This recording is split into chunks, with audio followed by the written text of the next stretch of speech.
Dad, really? Mom's right. You really are an fool.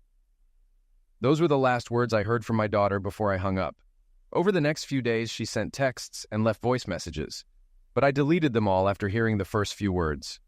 They echoed my ex-wife's sentiments. My daughter made her choice 10 years ago, and I see her attempts at reconciliation as insincere. I'm Tom Williams, formerly married to Kayla Williams. We were together for 17 years until everything fell apart. And of course, I got the blame. Our divorce courts are biased against men, always siding with the ex-wife and giving her full custody, letting her paint me as the villain. The divorce laws in this country seem to be written by people who hate men. We had 2 kids, a 14-year-old son and a 16-year-old daughter. I thought everything was great. I loved my wife, and I believed she loved me. Our kids were smart, athletic, and well-behaved. Carly, our daughter, was a daddy's girl, and Josh, our son, was a friendly and athletic boy. I worked as a mechanical engineer, and Kayla was an accountant. We both kept fit and looked good. Carly idolized me and wanted to be an engineer like me. She got her driver's license on her 16th birthday and loved driving. She would help me in the garage from a young age, handing me tools while I worked on my car collection. We often went to car shows together, spending weekends immersed in our shared hobby. I was good at household chores, and Carly liked helping me. I taught her plumbing, electrical work, drywall, and painting. She even assisted with installing new appliances and laying a concrete slab. For most things, she came to me for advice and help, while she turned to her mom for girl issues. We were open and honest with each other, and she came to me when she was in trouble. Josh, on the other hand, wasn't into cars. He was a good student, excelling in English literature and social studies, and talked about becoming a lawyer. He was more attached to his mom than me. A few weeks ago, Kayla started acting distant and occasionally zoned out. When I asked if everything was okay, she brushed me off. It was Friday night when I got home from work at 6 o'clock, and things felt off. There were no dinner smells, and Carly didn't greet me. I assumed the kids were out with friends. I put my briefcase in my office and went upstairs to change. In the bedroom, I found Kayla's black dress, lingerie, stockings, and heels laid out. It seemed we were going out, though she hadn't told me. She was in the bathroom applying makeup when I walked in. "Where are we going, honey?" I asked, taking off my shirt. "We're not going anywhere," she replied. "Then why are you wearing so much makeup and laying out a hot outfit?" "I'm not going anywhere with you. I'm going out." "Really? Where are you going, and where are the kids?" "The kids are spending the night with friends. I have a date, and I won't be back until morning." "A date? You're not coming back until morning?" "Exactly. If all goes well, I'll spend the night with him." "Are you insane? You can't expect me to put up with this. If you want to go out, wait until the divorce is final." "Stop being ridiculous. There won't be a divorce. I just need this one night to prove to myself that I'm still attractive. If you love me, you'll let me have this. If you loved me, you wouldn't even think about it. I love you, but I need this. I'm getting older and need to feel attractive. Clarence, who's 10 years younger, has been flirting with me, and I accepted his proposal. It's just one night to boost my confidence. I'm not putting up with this. Remember our wedding vows? If you do this, you're breaking them. It's just one night. Afterward, it'll be back to normal, I promise. Are you stupid, or do you think I am? If you break your vows, it's over. I'll see a lawyer immediately. Don't be an idiot. There will be no divorce. If you try, I'll fight you and make you lose everything. I'll get full custody of the kids and make them hate you. You say you love me, but threaten all this? I do love you, but if you try to divorce me, I'll fight. I just need this one night. And what about in a few years when you feel the same way again? It won't happen again. It's just one night to satisfy my curiosity. Maybe I'll even learn something new to spice up our bed life.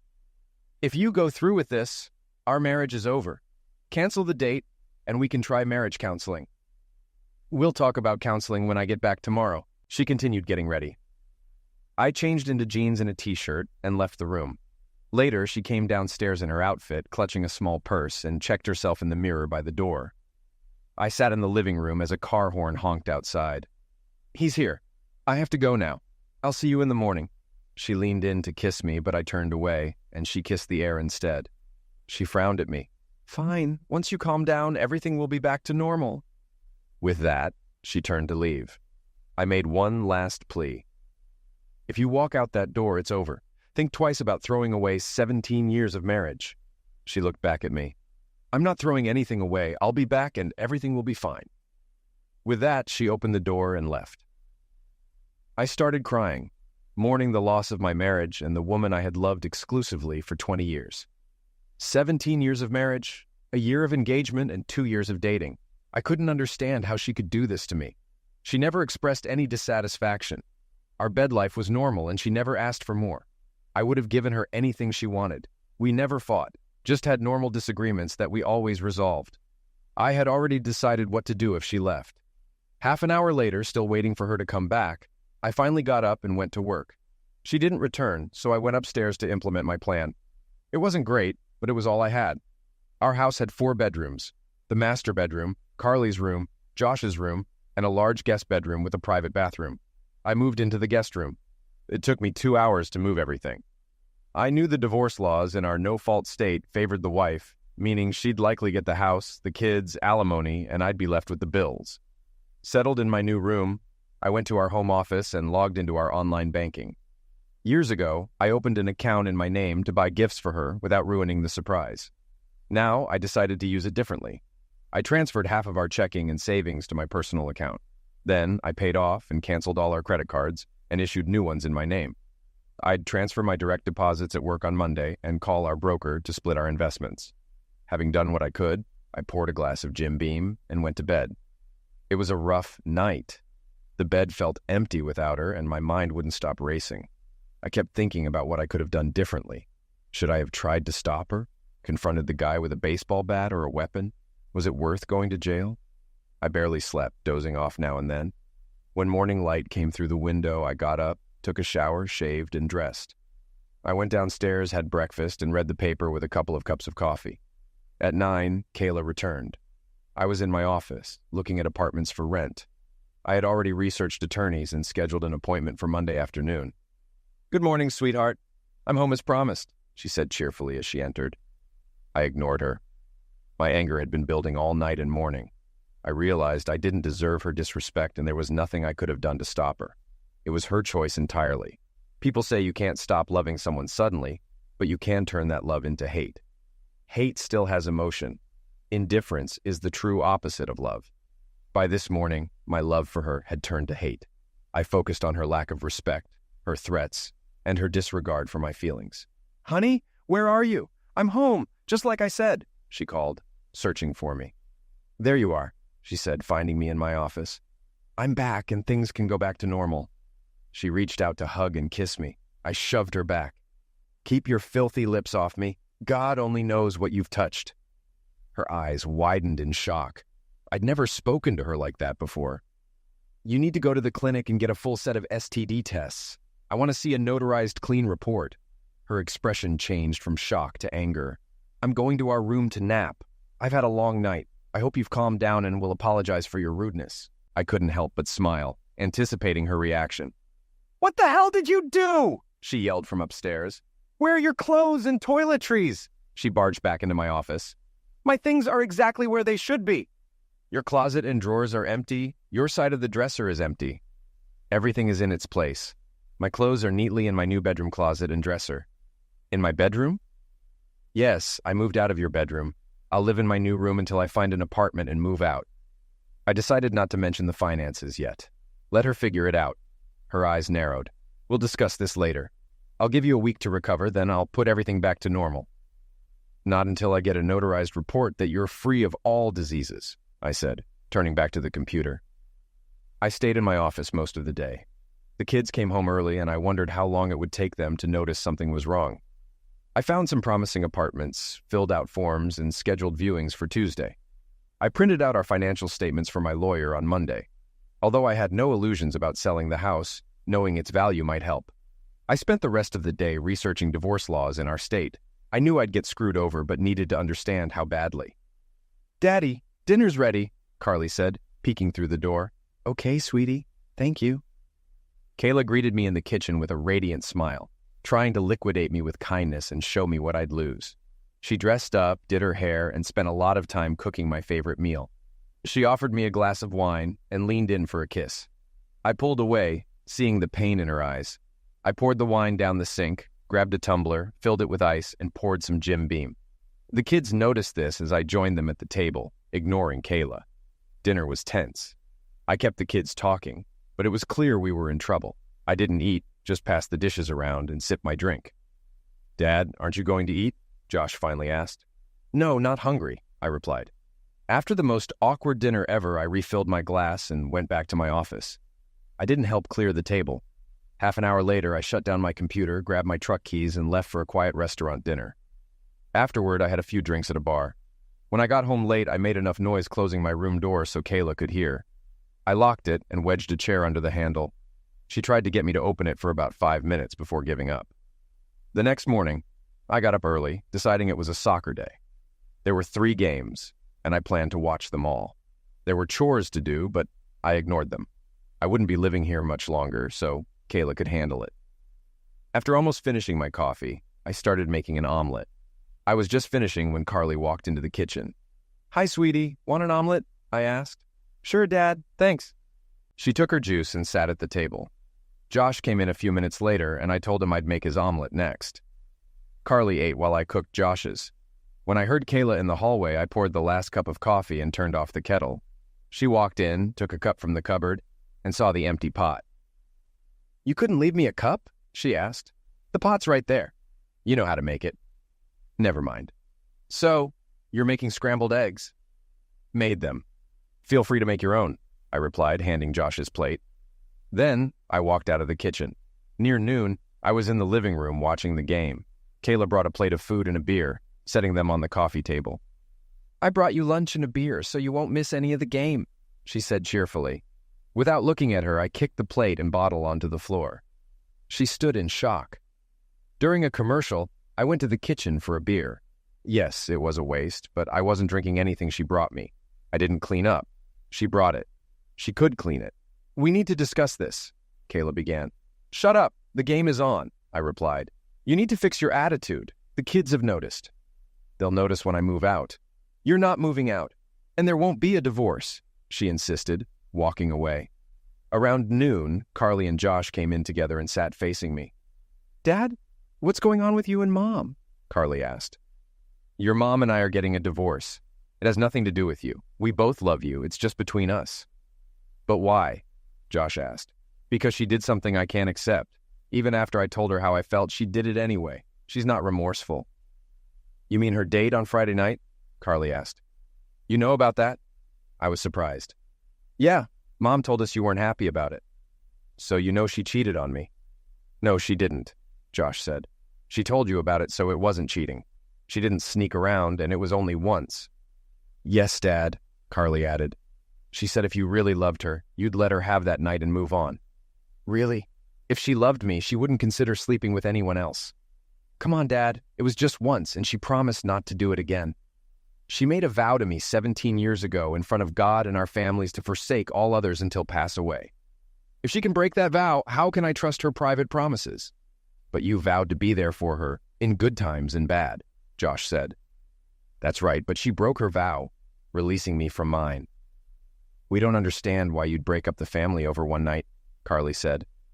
"Why am I being blamed for what she did? She's not leaving. She wants to move on. You're the one leaving and making a big deal out of it," Carly insisted. After that, things didn't improve. I tried explaining my position, but they wouldn't listen.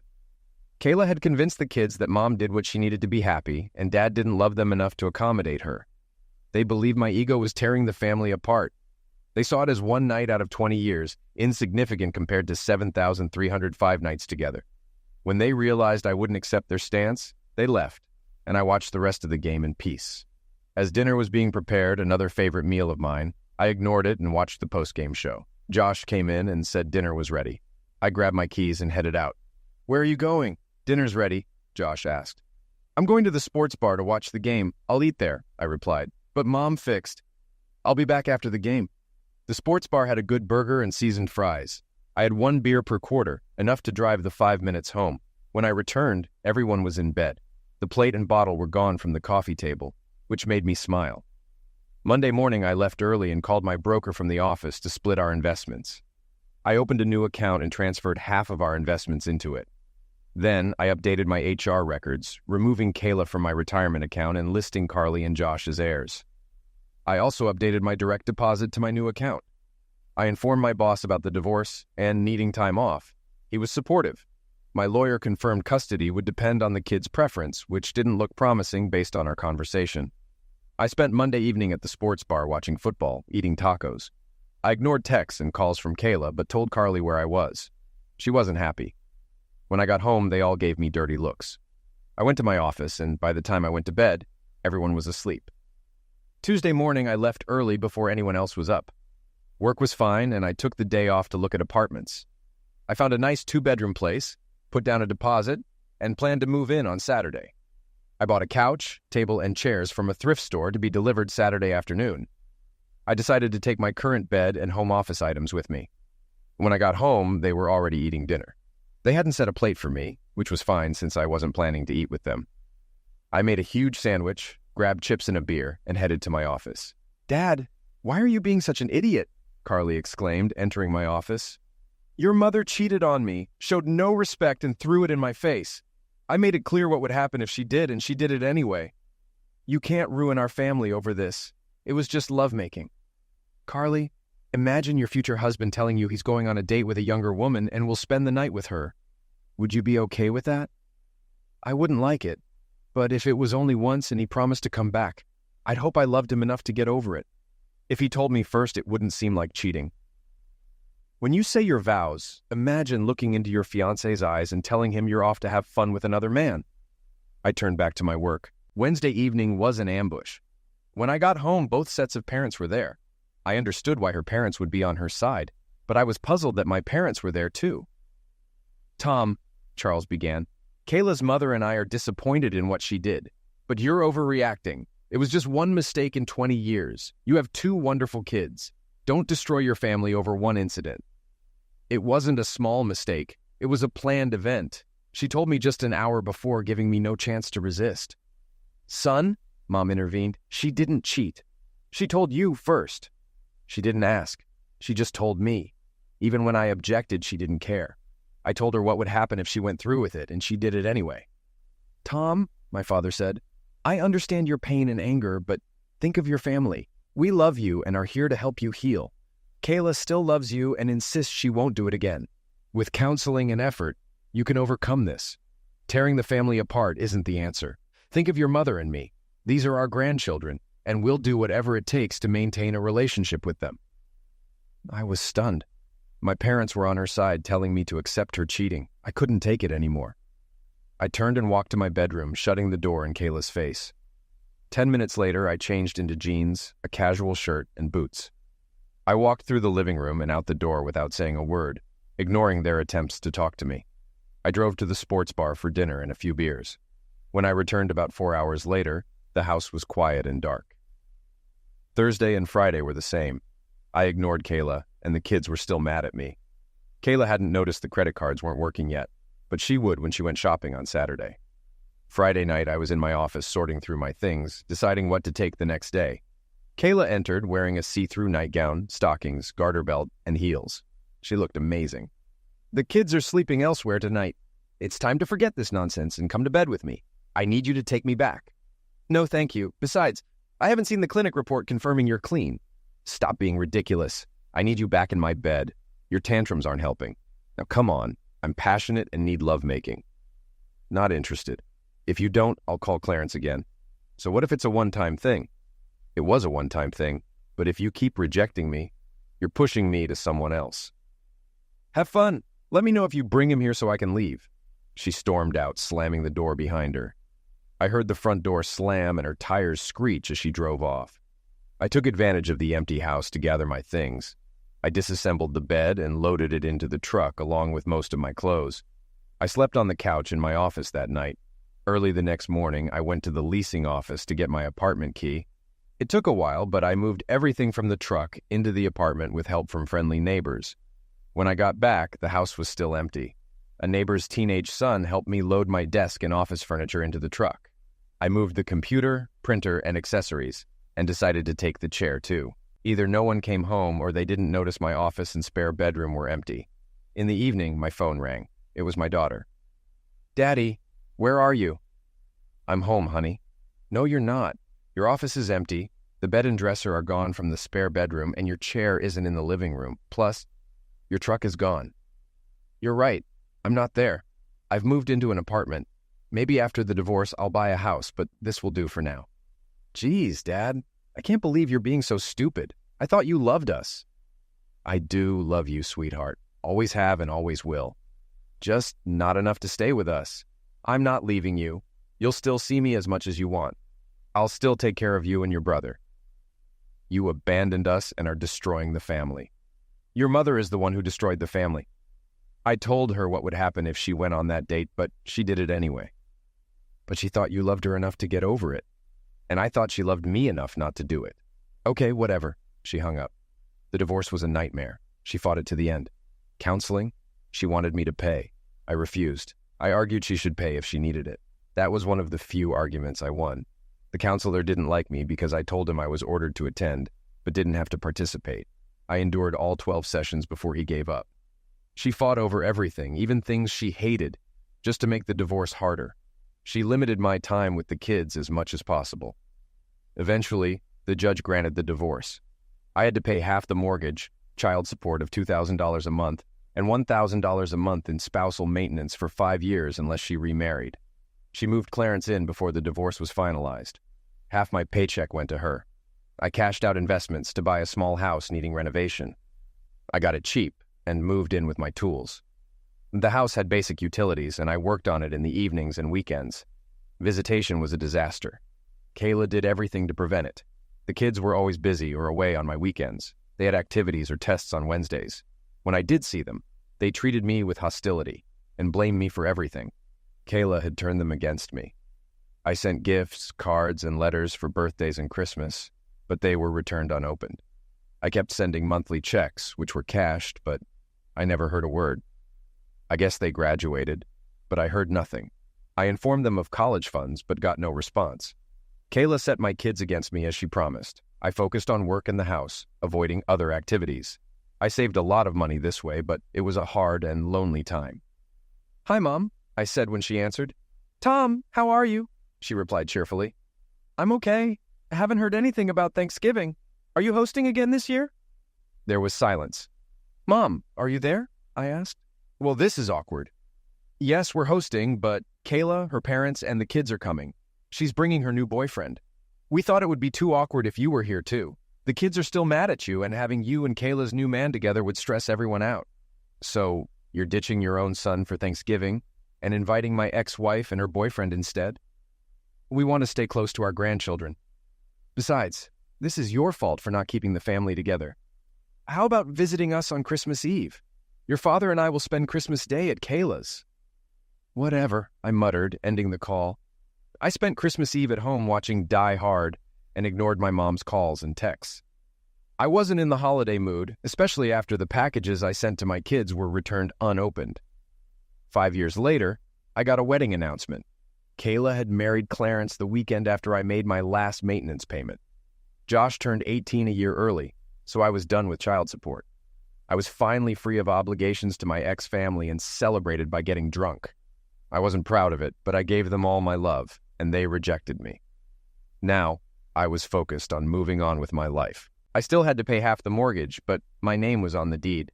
The divorce allowed Kayla to live there only until the kids graduated high school. With Josh's graduation, I was entitled to half the property's value. I contacted my attorney. The house, initially appraised at $300,000 with $200,000 in equity, was now worth about $500,000 with $450,000 in equity.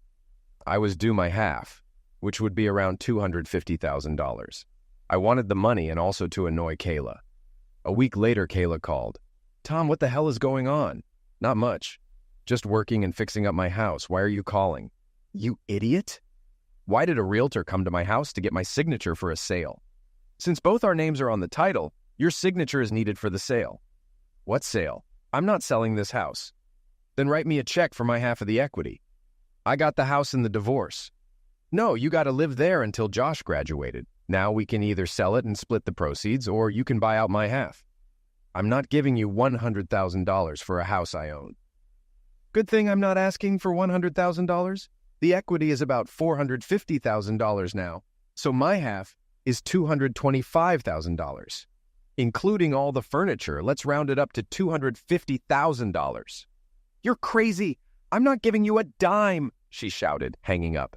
Yes, I laughed when she hung up. Yes, my lawyer got his cut. But it was worth it to see her face when the judge ruled in my favor a couple of months later. The judge even made her pay her legal fees and mine for bringing a case that should have been settled out of court. The house appraised higher than I expected, including the furniture's value. I got $275,000. They bought me out, mostly using Clarence's money, which later got him in trouble.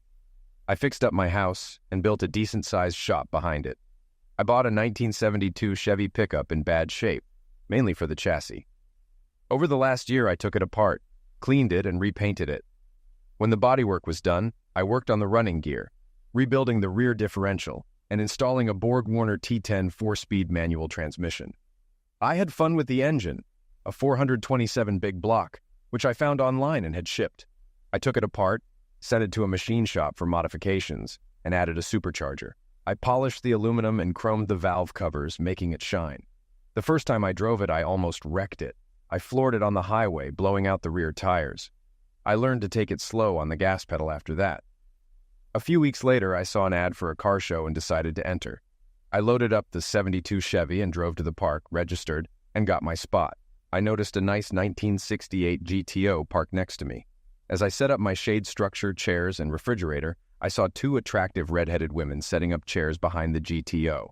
One looked my age, and the other was about 10 years old. Importantly, I noticed there was no man with them, and no ring on the older woman's finger. "Good morning. I like your car," I said cheerfully. "Hi, thanks. I like your truck too," said the older one. "Thanks. Have you been to many of these events?" "This is my first time participating. I'm Tom, by the way." "This is our third time. My ex has hosted it before. I'm Marie, and this is my daughter Jenny." "Why don't you two join me in the shade when you're done? I have drinks and could use some tips about these shows." We spent most of the day together, occasionally talking to people about our cars. It was very enjoyable. "No, I didn't win any awards, but I had fun," I said. Marie mentioned, "I divorced my husband 3 years ago because I caught him cheating." "Who was he cheating with?" I asked. "His boss's wife," she replied. "She made a deal. She'd give him all the videos if he signed the GTO over to her. She wanted him to keep his job to pay alimony. It was a double win for her," she said. Jenny joined in, saying she was angry at her father and had nothing to do with him anymore. As the show wound down, I suggested, "How about dinner at Red Lobster nearby?" They agreed. Over dinner, I shared my story. My kids sided with my wife and want nothing to do with me. Jenny was stunned. "She cheated, and they blame you?" "Yes, she turned them against me," I said. Marie put her hand on my shoulder. "I'm so sorry, Tom. You don't deserve this." "Thank you, Marie," I replied, changing the subject to something more pleasant. We talked and laughed for another hour, exchanged numbers, and agreed to meet again. As they left, Jenny smiled and gave me 2 thumbs up. The next weekend, I asked Marie out for dinner and dancing. She enthusiastically agreed. "I'd love that," she said. After our 3rd date, I invited them to my house and cooked dinner. "I learned to cook after my divorce," I said, serving lasagna. They seemed to like it. "Your house is nice," Marie said, but I overheard her telling Jenny it needed a feminine touch. I wouldn't have argued. The following weekend, I visited them.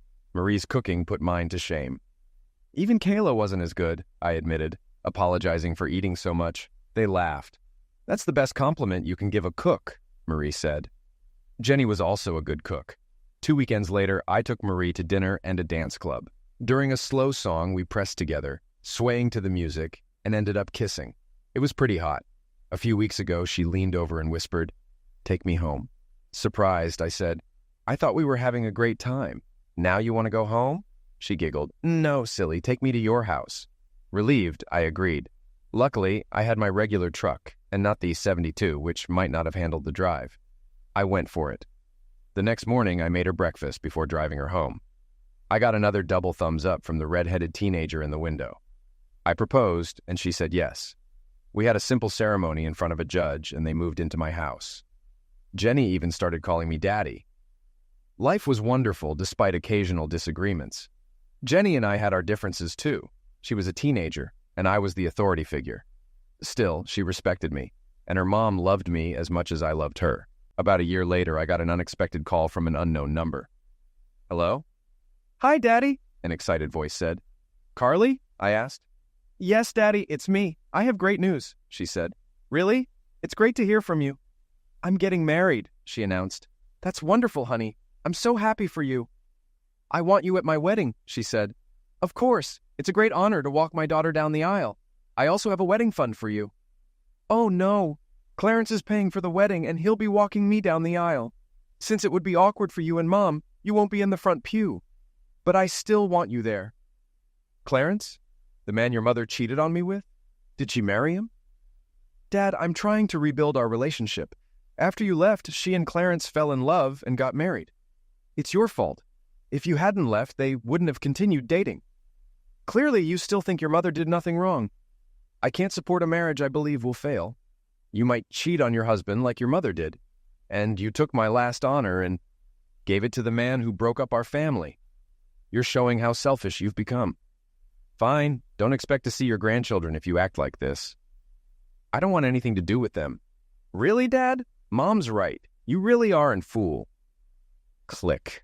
That was the last thing I heard from my daughter as I hung up. So much for a relationship with her or Josh. It hurt that they still blamed me for their mother's actions. I put my phone away and went to work on the 1963 Chevy pickup I had pulled from a field. I wanted it to be more drivable than my 72, with a rebuilt 350 engine slightly more powerful than the original. I didn't notice Jenny grab my phone.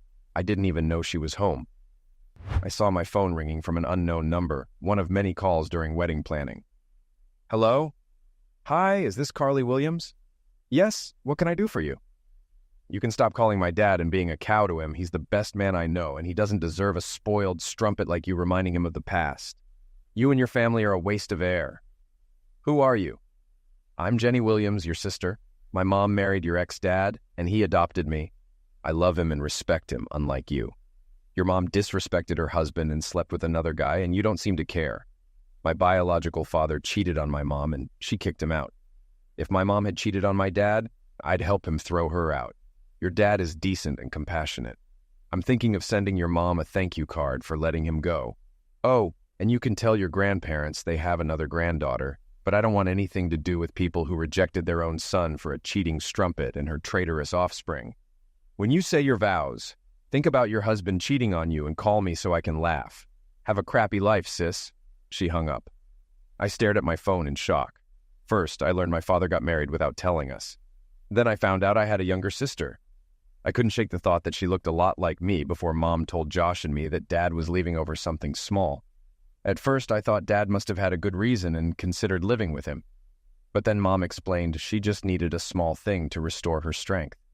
It was just one short period compared to their long time together. Mom was willing to work things out, but Dad wouldn't even try.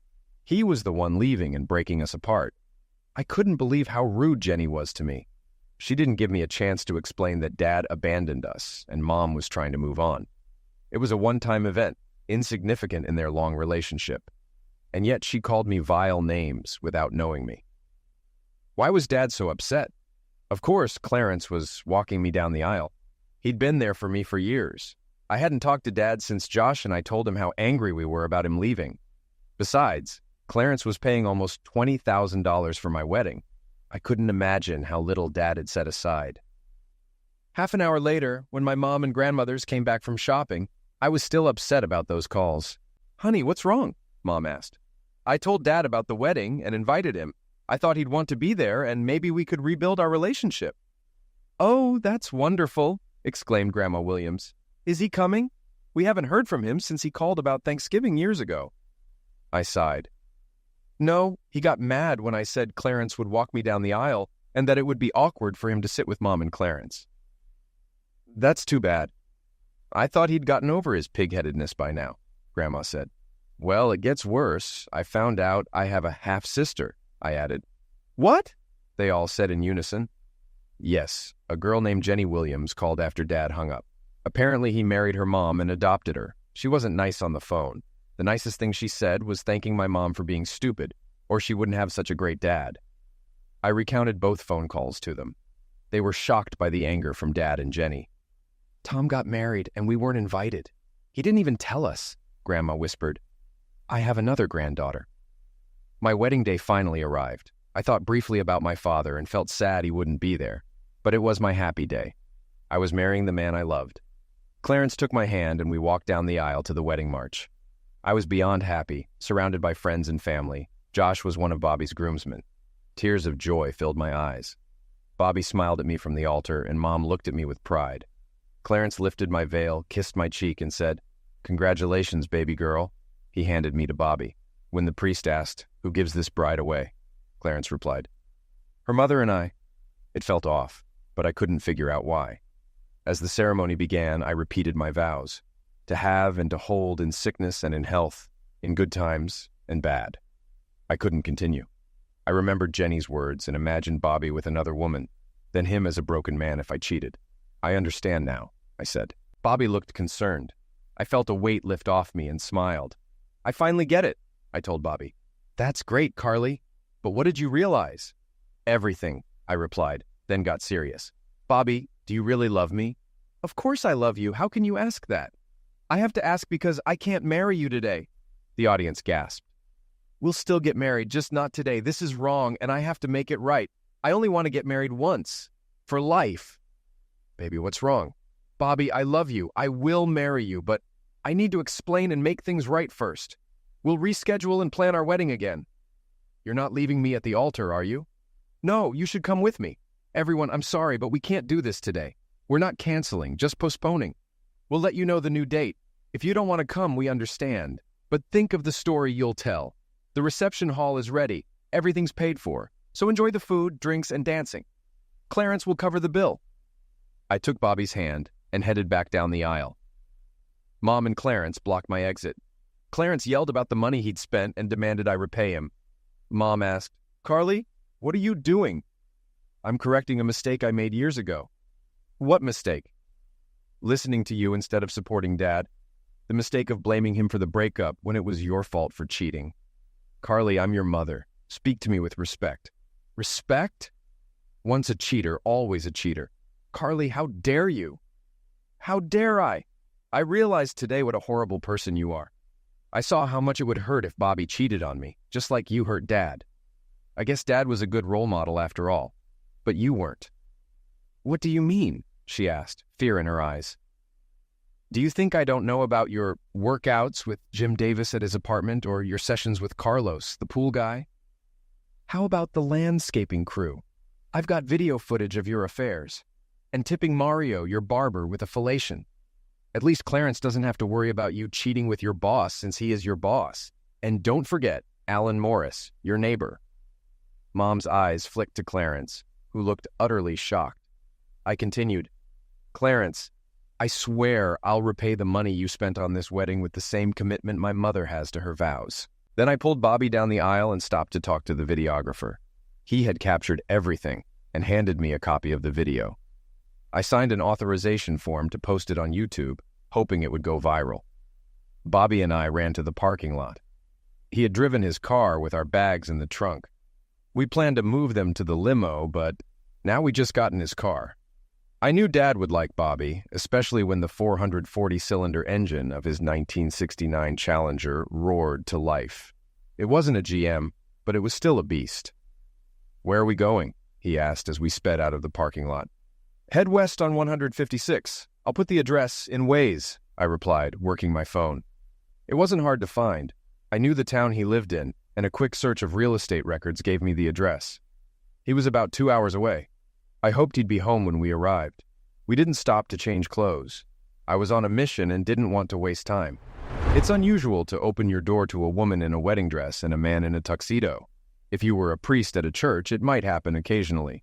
But I'm not a priest, nor do I live in a church. The bigger surprise was recognizing my daughter, who had made it clear she didn't want to see me. Today was her wedding day, so why was she here instead of at the church, reception, or on her honeymoon? "Daddy, can I talk to you for a minute, please?" she asked softly. Still stunned, I stepped back and let them in, gesturing toward the living room where Marie and Jenny were. They looked shocked. "Oh, Carly, this is my wife Marie and our daughter Jenny. Jenny Marie, this is Carly. I'm sorry, but I don't know who the guy with her is." "Oh, Dad, this is Bobby Jensen," Carly introduced. Bobby, this is my dad, Tom Williams, his wife Marie, and my sister Jenny. Fiancé? I thought you just got married a couple of hours ago, I said, confused. That's what I need to talk to you about. I can't do it today. I can't get married unless Daddy walks me down the aisle. Daddy, I finally understand. You were right. I'm sorry for blaming you. It was Mom who gave up on us, not you. I'm sorry for everything I said and did. You didn't deserve any of it. I was young and stupid and listened to the wrong people. Please forgive me and let me back into your life. I really want to marry Bobby, but I need you to walk me down the aisle. I should have been focusing on other things, but I couldn't ignore the scene unfolding. I was glad Carly realized I wasn't the bad guy and wanted me back in her life, but I had to know more. So, Carly, did something happen at the wedding? You're wearing a wedding dress and Bobby's in a tux. Were you really at the wedding? She looked at herself, then at Bobby. Yes, we were halfway through the ceremony when I had an epiphany. Here, she said, handing me a disc. Maybe you should watch it while Bobby and I change. Bobby grabbed their suitcase from the car, and Marie took Carly to a bedroom to change. Meanwhile, I set up a video player connected to the big screen. When Carly and Bobby were ready, Marie joined me, and I pressed play. It started like a normal wedding ceremony. The groomsmen escorted the bridesmaids down the aisle, then separated at the altar. Bobby entered with the priest, then the ring bearer and flower girl. Finally, Clarence walked Carly down the aisle. Everything was typical until Carly started saying her vows. She suddenly found it hard to speak and got stuck on one word. She did it. I can't believe it hit her so hard, whispered Jenny to herself. I was about to ask Jenny what she meant when Carly stopped her vows and changed everything. The video showed her stopping the wedding and confronting her mom, revealing her increased cheating since marrying Clarence. By the time the video ended, Carly and Bobby had changed clothes and returned to the living room. I couldn't go through with it. Looking into Bobby's eyes, I realized how much it would hurt him if I did to him what Mom did to you. I finally understood what forsaking all others meant and saw how Mom had broken that vow. She dishonored you, and I dishonored you by not giving you the place of honor you deserve. I realized that if I wanted my vows to have meaning, I needed you to walk me down the aisle, not Mom and Clarence. Carly smiled and looked at Jenny. I need my little sister as a bridesmaid. Your words woke me up. How can I get married without you by my side? We talked for hours. Jenny had gotten Carly's number from my phone and called her right after I went to the workshop. As it got late, I asked Carly and Bobby to stay in the guest bedroom. Throughout the evening, Carly received several calls. She ignored Clarence and Kayla, but talked to friends who were enjoying the reception. Clarence couldn't cancel the reception, so he showed up to find people taking advantage of the open bar and food. Josh sent Carly a video of Clarence and Kayla arguing, with Clarence yelling cheating strumpet frequently. Their relationship seemed to be ending too. Josh canceled his reservations but paid a penalty. Carly and Bobby stayed with us all week since they had already taken time off for their honeymoon. I reconnected with Carly and got to know Bobby better. Though he initially believed the lies told by my ex-wife and kids, he warmed up to me after learning the truth. Showing him my store and projects helped, as we both appreciated each other's cars. By midweek, a new wedding date was set for the same venue a year later. This time, I would walk Carly down the aisle and pay for the wedding, with Marie and Jenny helping out. Carly and Bobby updated the wedding party, excluding Kayla and Clarence. Over the next few months, Carly and I rebuilt our relationship. Bobby and I bonded over car shows, and Jenny joined in with her 74 Firebird. Carly and Bobby visited us regularly, and even Josh came by a few times. Though it was harder with Josh due to his closeness to his mother, we rebuilt some of our relationship, partly for Carly's sake. He also brought news from home. By the way, things between Kayla and Clarence fell apart. Clarence moved out and filed for divorce due to irreconcilable differences, not infidelity, so the harsh penalties of their prenup didn't apply. He aimed for a quick and easy split. Fortunately for Clarence, the prenup stated that all his premarital property was exempt from division. Kayla would get half of the property acquired during the marriage, which wasn't much, mainly the house and about $50,000. Clarence tried to claim part of the house, but had no proof. Although he used his money to buy out my share after the divorce, he couldn't prove it. He took a business loan for his company to get the money, but didn't document the expenses. Since Kayla owned the house before they married and never put Clarence's name on the title, she refused to discuss it. Clarence ended up paying off the loan without getting any return. By the time he realized this, it was too late to file an infidelity complaint. Rumors of Kayla's infidelity spread, damaging her reputation. Friends distanced themselves and invitations dried up. Her financial situation worsened without Clarence's support. Clarence learned an expensive lesson. He lost hundreds of thousands buying out my half of the house, another $28,000 on the wedding, and had to pay Kayla $50,000 in the divorce. He also faced humiliation. Kayla told everyone he had a small member and didn't know how to use it. She spread gossip that he refused to perform mouth lovemaking on her. This destroyed his social life, turning him into a recluse. "Ready, Daddy?" my oldest daughter asked. "No father is ever ready to let his daughters go, but I'm honored to do it for you," I replied. The doors opened, music filled the church, and I proudly walked my daughter down the aisle. I glanced at the fourth row where my ex-wife sat, and then at the front row where my wife Marie sat. After giving my daughter away, I whispered, "Love you, baby," kissed her on the cheek, and handed her to Bobby. I joined Marie in the front row. Carly practically shouted, "To have and to hold in sickness and in health, in good times and bad." With a bright smile, she finished her vows. The ceremony was beautiful, and the applause was loud when they kissed. At the reception, I noticed Kayla sitting off to the side, unhappy and drinking from the open bar. Clarence wasn't invited. My duties were done. I walked my daughter down the aisle, gave a toast, danced the father-daughter dance, and then danced with my wife. I sat next to Marie and watched my youngest daughter dance with one of the many guys vying for her attention. "May I ask your husband for this dance?" I heard a familiar voice ask my wife. Marie and I turned to face my ex-wife. Marie stared for a moment before responding. "Just return him to where you found him." She looked at me. "I trust you, but not her." I led Kayla to the floor as a slow song started playing. I kept my distance and tried not to pull her close. After a bit, she spoke. "You were supposed to give me that one night. We were supposed to forget about it and move on. Tonight should have been just us. You shouldn't have left that night. You should have known I wouldn't accept you cheating on me no matter how many times you did it." "I didn't cheat. I told you before I did it. I didn't sneak around." "Whether you told me or not is irrelevant. The fact is, you had lovemaking with someone else. Besides, I told you not to do it, but you did it anyway." "I never wanted this. I just wanted one night, and then we could be together forever. You know you're the only man I've ever loved. I never loved him. The lovemaking wasn't even that great." "Then why did you marry him?" "Because you divorced me."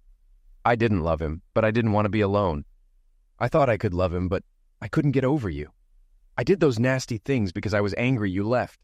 I still loved you, but you wouldn't talk to me after that night. I realized you were all I needed. So why did you cheat on him?" "Because he was terrible in bed. He wouldn't take advice, wouldn't go down on me, and I stopped giving him fellations. When I couldn't take it anymore, I found other guys who could satisfy me. I didn't know Carly knew. I never thought she'd leave me like that. I feel sorry for you. We had a great marriage, but you ruined it for one night of mediocre lovemaking." "I don't think there's any chance," I laughed. "Even if I wasn't married now, you destroyed any possibility of us getting back together by turning our kids against me. I'm happily married now with another daughter I love. The best I can offer is being civil at events with our children and grandchildren." Thankfully, the song ended. I didn't speak to her again that evening. She couldn't afford the mortgage, so she sold the house and moved into a small apartment. The sale proceeds were enough for her to live on if she was careful. She dated occasionally, but never had another serious relationship. Clarence ended up living alone, too. Carly and Bobby had a long, loving marriage with 3 children, 2 boys and 1 girl.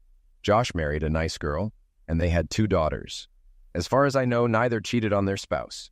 Some people think I should have sought revenge on Kayla and Clarence, but I chose to move forward and live my life well. The best revenge is a life well lived, and I let karma handle the rest. Clarence and Kayla didn't burn, but they didn't escape unscathed. I had nothing to do with their downfall, but I still feel good. I have my wife, daughter, and 2 other children back in my life. I'm surrounded by people who love me and have a good life. "Ready, Daddy?" my daughter asked. No father is ever ready to let his daughter go, but I'm honored to do it for you, I replied. The doors opened, music filled the church, and I proudly led my daughter down the aisle.